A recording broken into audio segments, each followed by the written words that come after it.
National cricket league টি-20তে Enamul Haque বিজয়ের দুর্দান্ত সেঞ্চুরিতে জিতেছে খুলনা বিভাগ। এদিন ঢাকা বিভাগকে ২১ রানে হারিয়েছে তারা। মঙ্গলবার সিলেট আন্তর্জাতিক ক্রিকেট স্টেডিয়ামে টস হেরে ব্যাট করতে নেমে বিজয়ের ১০১ রানের ওপর ভর করে ৩ উইকেটে ১৮০ রান করে খুলনা। খুলনার হয়ে ৬৭ বলে ১০১ রানের অপরাজিত ইনিংস খেলেন বিজয়।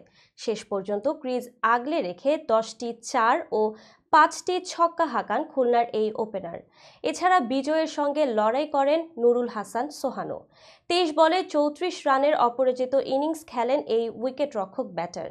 আজিজুল হাকিম তামিম ১৮ ও ইমরুল কায়েস ১৪ রান নিয়ে আউট হন। ঢাকার হয়ে ২ উইকেট নেন নাজমুল ইসলাম অপু। জবাবে ব্যাট করতে নামা ঢাকা বিভাগের তাইবুর রহমান ও মাহিদুল হাসান অঙ্কনের লড়াইটা ছিল চোখে পড়ার মতো।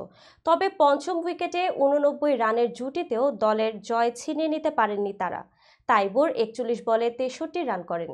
২৩ বলে ৪৩ রান নিয়ে ক্রিজে টিকে ছিলেন অঙ্কন। শেষ পর্যন্ত নির্ধারিত ২০ ওভারে ৪ উইকেটে ১৫৯ রান করতে পারে ঢাকা। খুলনার হয়ে ৩ উইকেট শিকার করেন জাইদুল্লাহ।